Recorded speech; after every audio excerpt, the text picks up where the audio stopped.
BP tax நேயர்களுக்கு வணக்கம். Sun டிவியில் சூப்பர் ஹிட்டாக ஓடிட்டு இருக்க சீரியல் தான் மூன்று முடிச்சு. அந்த மூன்று முடிச்ச சீரியலில் நந்தினி கதாபாத்திரத்தில் அழகாக நடிச்சிட்டு இருக்கிற சுவாதி அவர்கள் பார்த்தீங்கன்னா சமீபத்தில் ஒரு இன்டர்வியூ கொடுத்துருந்தாங்க. அந்த இன்டர்வியூவில் அவங்களுடைய வாழ்க்கையில் நடந்த நிறைய சுவாரஸ்யமான விஷயங்கள், அவங்களுடைய திருமணம், அதுக்கப்புறமா மெய்யழகன் படத்தில் அரவிந்த் சாமி தங்கச்சியை நடிக்க எப்படி வாய்ப்பு கிடைச்சது, எனக்கு எப்படி இந்த மூன்று முடிச்சு சீரியலில் வாய்ப்பு கிடைச்சது, ஈரமான ரோஜாவை 2 சீரியல் எப்படி வாய்ப்பு கிடைச்சது அப்படின்னு சொல்லி நிறைய சுவாரஸ்யமான விஷயங்கள் சொல்லியிருக்காங்க. வீடியோ ரொம்பவே இன்ட்ரெஸ்டிங்காக இருக்கும். வாங்க வீடியோக்குள்ளே போகலாம். அதுக்கு முன்னாடி இந்த வீடியோக்கான கேள்வி என்ன அப்படின்னா, மூன்று முடிச்சு சீரியலில் நந்தினிக்கு வில்லியா நடிக்கிற, அதாவது ஆப்போசிட் வில்லியா நடிக்கிற இவங்களுடைய பெயர் என்ன? சீரியலில் தெரிஞ்சா மறக்காம கீழே கமெண்ட்ல சொல்லுங்க.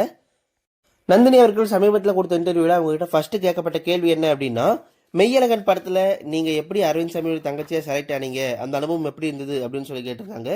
அதுக்கு அந்த நந்தினி அவர்களும் கூட ஸ்டார்டிங்கில் டைரக்டரோட அம்மா தான் நம்ம சீரியலை பார்த்து அந்த சீரியல் நல்லா இருக்குது, இந்த பொண்ணு நல்லா நடிச்சிருக்கா அப்படிங்கிற மாதிரி சொல்லி என்ன ரெக்கமெண்ட் பண்ணியிருக்காங்க. அதுக்கப்புறமா டேரக்டர் கூப்பிட்டு ஆடிஷன் பண்ணி இதில் செலக்டும் பண்ணாங்க. ஸோ இந்த படத்தில் அரவிந்த் சாமி சார் கூட நான் நடிக்க போகிறேன், அது அவர் தங்கச்சியாக நடிக்க போகிறேன், கார்த்தி சாரும் இருப்பார் அப்படின்னு சொல்லும்போது எனக்கு ரொம்ப ரொம்ப சந்தோஷமாக இருந்துச்சு. நான் அவரை ஒரு க்ரஷ்ஷாக பார்த்துட்டு இருந்தேன், ஆனால் அவர் தங்கச்சியாக நடிக்க போகிறேன், இருந்தாலும் பரவாயில்ல, அவர் கூட சேர்ந்து நடிக்கிற ஒரு வாய்ப்பு கிடைச்சிது. அதில் புவனா அப்படிங்கிற ரோல் பண்ணியிருந்தேன். அந்த கதாபாத்திரத்தை நிறைய பேர் பாராட்டியிருந்தாங்க. முக்கியமாக நிறைய பேர் பார்த்தீங்கன்னா தேட்டரில் அழுக ஆரம்பிச்சிட்டாங்க அந்த சீனை பார்க்கும்போது. சீன் நடிக்க நான் நிறைய டேக் எடுத்தேன், இருந்தாலும் அங்கே இருக்கிற எல்லாருமே என்னை ரொம்பவே பாராட்டி பரவாயில்ல நல்லா பண்ணுறேன் அப்படின்னு சொல்லி என்னை பாராட்டினாங்க.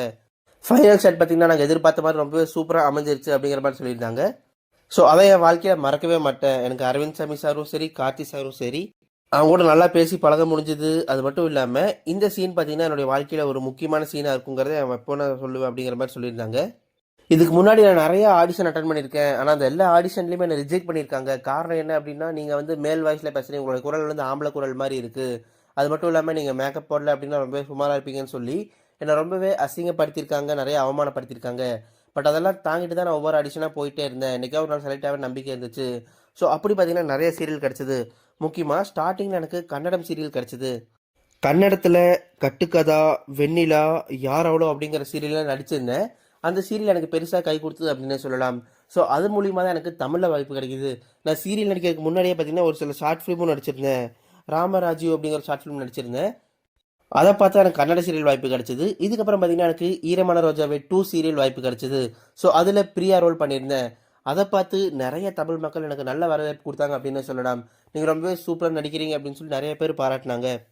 அந்த சீரியல் வாய்ப்பு கிடைச்சது பார்த்தீங்கன்னா, நான் எப்பவுமே சோஷியல் மீடியாவில் ரொம்ப ஆக்டிவாக இருப்பேன், நிறைய ரீல்ஸ் பண்ணி போடுவேன், நிறைய டான்ஸ் ஆடி வீடியோ போடுவேன். எனக்கு டான்ஸுங்கிறது ரொம்பவே பிடிக்கும். சின்ன வயசுலேருந்து நான் நிறைய ஆடுவேன் அப்படிங்கிற மாதிரி சொல்லியிருந்தாங்க. முக்கியமாக எனக்கு பெயிண்டிங்கில் அதிக ஆர்வம் இருக்குது, பெயிண்டிங் பண்ணுறது ரொம்ப பிடிக்கும் அப்படிங்கிற மாதிரி அவங்க சொல்லியிருந்தாங்க. சுவாதி அவர்கள் பார்த்தீங்கன்னா 1992 பிறந்திருக்காங்க, பிப்ரவரி 28ஆம் தேதி. அது மட்டும் இல்லாமல் இவங்களுடைய அப்பா பெயர் நடராஜன், இவங்களுடைய அம்மா பெயர் ஷோபா, இவங்களுக்கு ஒரு தங்கச்சி இருக்காங்க, அவங்க பெயர் சோனு. சமீபத்தில் பார்த்தீங்கன்னா சுவாதி அவர்கள் ஒரு கார் கூட வாங்கி அவங்க அப்பா அம்மா கூட சேர்ந்து ஃபோட்டோ போட்டு, என்னுடைய சொந்த உழைப்பில் நான் ஒரு கார் வாங்கியிருக்கேன், அதுக்கெல்லாம் காரணம் ரசிகர்களாகிய நீங்கள் தான், நீங்கள் கொடுத்த வரவேற்புனால தான் என்னால் இவ்வளோ சம்பாதிக்க முடிஞ்சுது அப்படின்னு சொல்லி அவங்களுடைய ரசிகர்களுக்கு தேங்க்ஸ் சொல்லி நான் கார் வாங்கிக்கிற விஷயத்தையும் சொல்லி பார்த்தீங்கன்னா அவங்க அந்த போஸ்ட் போட்டிருந்தாங்க. நிறைய ரசிகர்கள் பார்த்தீங்கன்னா அவங்களுடைய பாராட்டுகளையும் வாழ்த்துக்களையும் தெரிவிச்சுட்டு வந்தாங்க. இப்போ இந்த சீரியலில் நிறைய பேர், அதாவது மூன்று மூணு சீரியல் நடிச்சதுக்கு அப்புறமா நிறைய பேரும் நீங்களும் உங்கள் கணவர் சூர்யாவும் சேர்ந்து எப்போ ரொமான்ஸ் பண்ணுவீங்க, எப்போ உங்களுக்குள்ள லவ் சீன் நிறையா வரும்னு சொல்லி கேட்டே இருப்பாங்க. ஆனால் நானும் என்னுடைய கணவர் இப்போ நாங்கள் ரொமான்ஸ் பண்ண வாய்ப்பே இல்லை அப்படின்னு சொல்லிட்டு அவங்க சிரிச்சுட்டே சொல்லியிருந்தாங்க. காரணம் என்ன அப்படின்னா, இப்போ தான் சில எபிசோடுகள் போயிட்டு இருக்கு, அந்த மாதிரி லவ் சீன்ஸ்லாம் இருக்குது, இன்னும் நிறைய நாட்கள் இருக்குது அப்படிங்கிற மாதிரி சொல்லியிருந்தாங்க. சூர்யா மாதிரி நடிக்கிறது ரொம்பவே கஷ்டம். நம்ம நார்மல் குடிகாரனாக நடித்தோம் அப்படின்னா நம்ம ஒரு மாதிரி அக்ரெசிவாக கோபமாக தெரியும். ஆனால் அவன் பார்த்தீங்கன்னா ஒரு மாதிரி ஜாலியான குடிகாரனாகவும் நடிப்பான், அதனால் நடிக்கவே முடியாது. அதை பார்த்து நிறைய நாள் நான் வேந்திருக்கேன். எப்போ பார்த்தாலும் எனக்கும் அவனுக்கும் ஷூட்டிங்ஸ் பார்த்தா சண்டை வந்துட்டே இருக்கும், டாமன் ஜெரி மாதிரி 2 பேரும் எப்போவுமே அடிச்சுட்டே இருப்போம். நிறைய ஆடியன்ஸ் பார்த்தீங்கன்னா அவங்களுக்குள்ள எப்போ 2 பேரும் குழந்தை பிறக்கும், சீக்கிரம் குழந்தைய இன்ட்ரடியூஸ் பண்ணுங்க அப்படிங்கிற மாதிரி சொல்லி கேட்டிருந்தாங்க. அது எல்லாமே டேரக்டர் கையில் தான் இருக்குது. ஃபஸ்ட் நாங்கள் ரொமான்ஸ் பண்ணுறது, லவ் பண்ணுறது அளவுக்குமே நிறைய எபிசோட் இருக்குது, அதுக்கப்புறம் தான் அந்த குழந்தை எபிசோட் எல்லாமே வரும் அப்படிங்கிற மாதிரி சொல்லியிருந்தாங்க. எப்பவுமே செட்டில் என்ன சூர்யா கிண்டல் பண்ணுறது, நக்கல் பண்ணுறது, இந்த மாதிரி பண்ணிட்டே இருப்பார், ரொம்ப இரிட்டேட்டிங் பண்ணுவார் அப்படிங்கிற மாதிரி சொல்லியிருந்தாங்க. முக்கியமாக இந்த சீரியல் நடித்ததுக்கப்புறம் நிறையா ஃபேன்ஸ் பார்த்திங்கன்னா எனக்காக ஃபோட்டோஸ் எடிட் பண்ணி போடுறது, வீடியோஸ் எடிட் பண்ணி போடுறது, சோஷியல் மீடியாவான யூடியூப், இன்ஸ்டாகிராம் அப்படின்னு சொல்லிட்டு எல்லா சோஷியல் மீடியாவுமே எனக்காக வீடியோஸ் ஃபோட்டோஸில் எடிட் பண்ணி போட ஆரம்பிச்சிட்டாங்க. எனக்காக என்னோட பேரில் ஃபேன்ஸ் பேஜில் க்ரியேட் பண்ண ஆரம்பிச்சிட்டாங்க. Surya Nandini fans page, Nandini Surya fans page அப்படின்னு சொல்லிட்டு நிறைய ஃபேன்ஸ் பேஜ் கிரியேட் பண்ண ஆரம்பிச்சிட்டாங்க. எங்களுடைய ஃபோட்டோ சீரியஸ் அப்லோட் பண்ணிட்டே இருக்காங்க. அதெல்லாம் பார்க்கும்போது எனக்கு ரொம்ப ரொம்ப சந்தோஷமாக இருந்துச்சு. பரவாயில்ல, நம்ம இவ்வளோ நாள் கஷ்டப்பட்டதுக்கு இப்போ பலன் கிடைச்சதுன்னு சொல்லி நான் ரொம்ப சந்தோஷப்படுறேன். நான் இங்கே சீரியல் நடிக்க வந்ததுக்கப்புறமா கஷ்டப்படுற ஒரே விஷயம் என்னன்னா, அம்மா அப்பா பிரிஞ்சு இருக்கிறது தான். நான் நிறைய நாள் பார்த்தீங்கன்னா அம்மாவை பிரிஞ்சு ரொம்ப அழுதுருக்கேன். எனக்கு அம்மா தான் என்னுடைய வீக்னஸ். நான் அவங்க மேலே தான் ரொம்ப பாசமாக இருப்பேன். ஈரமான ரோஜாவை 2 சீரியல் நடிச்சிட்டு இருக்கும்போது பிரியாங்கிற கதாபாத்திரம் எனக்கு நல்ல வரவேற்பு கொடுத்தது. மக்கள் மத்தியில் நான் யார் அப்படிங்கிறத அடையாளம் காண முடிஞ்சுது. ஆனால் அதுக்கப்புறம் இந்த சீரியல் ட்ராப் அப்படின்னு சொல்லும்போது எனக்கு மனசே உடஞ்சிருச்சு. ஸோ அப்போ நான் நிறைய கஷ்டப்பட்டிருக்கேன். என்னுடைய ஃபினான்ஷியல் ரீதியாக சாப்பாட்டு கூட நிறைய கஷ்டப்பட்டிருக்கேன் அப்படிங்கிற மாதிரி அவங்க ரொம்பவே உருக்கமாக பேசியிருந்தாங்க. ஆனால் இப்போ இந்த 3 முடிச்சு சீரியல் கிடச்சிருக்கு. இதில் பார்த்தீங்கன்னா சிறந்த நடிகைக்கான அவார்டும் வாங்கியிருக்கேன். ஸோ இதை நான் எப்போவுமே என்னுடைய வாழ்க்கையில் மறக்க மாட்டேன். நான் தொடர்ந்து மக்களை என்டர்டெயின் பண்ணிகிட்டே இருப்பேன் அப்படிங்கிற மாதிரி சொல்லியிருந்தாங்க. என்னுடைய ஆசையே தமிழ் சினிமாவில் வெள்ளித்திரையில் நடிக்கணும் அப்படின்னு சொல்லி தான். நான் சின்ன திரையில் எப்படி உங்கள் எல்லாரையும் என்டர்டெயின் பண்ணிகிட்டு இருக்கணும், அதே மாதிரி வெள்ளித்திரையிலையும் நல்ல நல்ல கதாபாத்திரங்கள் பண்ணணும். எனக்கு மெய்யழகன் படத்தில் புவனா ரோல் ரொம்ப பிடிச்சிருந்தது. ஸோ இந்த மாதிரி சின்ன ரோல் வந்தாலுமே மக்கள் மறக்க முடியாத ஒரு ரோலாக இருக்கணும். என்னுடைய வாழ்க்கைக்குமே அது ரொம்ப ரொம்ப இம்பார்ட்டண்டான ஒரு விஷயம். ஏன்னா நிறைய சேலஞ்சிங்கான ரோல்ஸ் எடுத்து நடிக்கணும்னு சொல்லி ரொம்ப ஆசை. எனக்கு வந்து டியூயல் ரோல் பண்ணணும், நானே 2 வேடங்களை நடிக்கணும், நானே ஹீரோயினாகவும் நானே வில்லியாகவும் நடிக்கணும்னு சொல்லி ஆசை இருக்குது. அது மட்டும் இல்லாமல் ஃபிசிக்கலி சேலஞ்சுக்கெல்லாம் நடிக்கணும். முக்கியமாக நிறைய பேர் பார்த்திங்கன்னா கீர்த்தி சுரேஷ் மேமாக இருக்கட்டும், நயன்தாரா மேமாக இருக்கட்டும், சமந்தா மேமாக இருக்கட்டும், இவங்க எல்லாமே அந்த கேர்ள்ஸ் ஓரியன்ட் ரோல் எடுத்து பண்ணுவாங்க. ஒரு முழு படத்துலையுமே பெண்களை மையமாக வச்சு அவங்க கதாநாயகியாக இருந்து நடிப்பாங்க. ஸோ அந்த மாதிரி படங்கள் பண்ணணும்னு எனக்கு ரொம்ப நாள் ஆசை. கூடி சீக்கிரத்திலே கண்டிப்பாக நான் பண்ணுவேன். ரசிகர்களுடைய ஆதரவு எனக்கு ரொம்பவே முக்கியம். நீங்கள் யாருமே அதுக்கு எனக்கு சப்போர்ட் பண்ணிக்கோங்க, எனக்காக ப்ரே பண்ணிக்கோங்கன்னு சொல்லி அவங்க அந்த இன்டர்வியூவில் பேசியிருந்தாங்க. உங்களுடைய காதல் கதை, உங்களுடைய திருமணத்தை பற்றி சொல்லுங்கள் அப்படின்னு சொல்லும்போது, நான் சின்ன வயசில் லவ்லாம் பண்ணியிருக்கேன். ஆனால் அது எதுவுமே எனக்கு செட் ஆகலை. சில கருத்துருப்பால பிரிஞ்சிட்டோம். ஆனால் கூடிய சீக்கிரத்தில் நான் கல்யாணம் பண்ண போகிறேன். கண்டிப்பாக என்னோட ரசிகர்கள்ட்ட நான் சொல்லாமல் இருக்கவே மாட்டேன். ரசிகர்கள்ட்ட நான் ஃபஸ்ட்டு சொல்லுவேன். அந்த பையன் யாருன்னு சொல்லி எனக்கு இது வரைக்கும் தெரில. என்ன புரிஞ்சுக்கிற நல்ல கேரக்டர் ஒரு பையனை நிச்சயமாக கல்யாணம் பண்ண தான் போகிறேன் அப்படிங்கிற மாதிரி சொல்லியிருந்தாங்க. நிறைய பேர் சூர்யா நந்தினி பேர் ரொம்பவே சூப்பராக இருக்குது, நீங்கள் சூர்யாவோட நினைக்கிற நியாசியை மேரேஜ் பண்ணிக்கோங்க, அவர் தான் உங்களுக்கு பர்ஃபெக்ட் பேராக இருப்பார் அப்படின்னு சொல்லி கமெண்ட் பண்ணுவாங்க. நிறைய பேர் மெசேஜ் பண்ணுவாங்க. ஆனால் இதில் காமெடியான விஷயம் என்ன அப்படின்னா, ஆல்ரெடி அவனுக்கு கல்யாணமாகி அவனுக்கு குழந்தையே இருக்குது அப்படிங்கிற மாதிரி அவங்க கிண்டல் பண்ணியிருந்தாங்க. இப்போ சன் டிவியில் பார்த்தீங்கன்னா எங்களுடைய சீரியல் டிஆர்பியில் நல்ல இடத்த பிடிச்சிருக்கு. ஸோ இந்த டிஆர்பி ரேட்டிங் நாங்கள் எப்பவுமே தக்க வச்சுக்கணும் அப்படின்னு சொல்லி நினைக்கிறோம். அதுக்காக எங்களுடைய கடுமையான உழைப்பை நாங்கள் போட்டுகிட்டே இருப்போம். நிறைய மக்கள் எதிர்பார்க்கறது நீங்கள் எப்போ லவ் பண்ணீங்க ரொமான்ஸ் பண்ணீங்க தான் கேட்டே திரும்ப திரும்ப கேட்டே இருப்பாங்க. கண்டிப்பாக அந்த எபிசோட் போய் உங்களுக்காக டெலிகாஸ்ட் ஆகும்.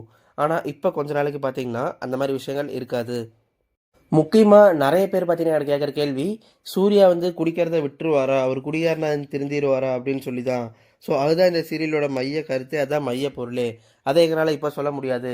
கண்டிப்பாக ஃபியூச்சர் நீங்கள் அதை பார்க்க தான் போகிறீங்க. அவன் குடிகாரனாகவே இருக்கானா, இல்லை அவன் குடிக்கிறதுலேருந்து திருந்தி வெளியே வரானாங்கிறத விஷயத்தை நீங்கள் பார்ப்பீங்க அப்படிங்கிற மாதிரி சொல்லியிருந்தாங்க. நீங்கள் ஃப்ரீ டைமில் என்ன பண்ணுவீங்க அப்படின்னு சொல்லி கேட்டதுக்கு, நான் பார்த்தீங்கன்னா ஃப்ரீ டைமில் எனக்கு டிராயிங் பண்ணுறது ரொம்பவே பிடிக்கும். எனக்கு அந்த பெயிண்டிங்கில் ரொம்ப ஆர்வம் அதிகமாக இருக்கும். அதனால் நான் பயங்கரமாக பெயிண்ட் பண்ணுவேன். அது மட்டும் இல்லாமல் நிறைய ரீல்ஸ் எடுத்து நான் சோஷியல் மீடியாவில் போட்டே இருப்பேன், டான்ஸ் ஆடிட்டே இருப்பேன் அப்படிங்கிற மாதிரியும் சொல்லியிருந்தாங்க. நான் என்னுடைய ஃபேமிலிக்காக நிறைய விஷயங்கள் பண்ணணும்னு சொல்லி ஆசைப்பட்றேன். முக்கியமாக நான் சமீபத்தில் கார் வாங்கினது பார்த்தீங்கன்னா, என்னுடைய அப்பா, அம்மா, என்னுடைய தங்கச்சின்னு சொல்லி இவங்க 3 பேருமே ரொம்ப ரொம்ப சந்தோஷப்பட்டாங்க.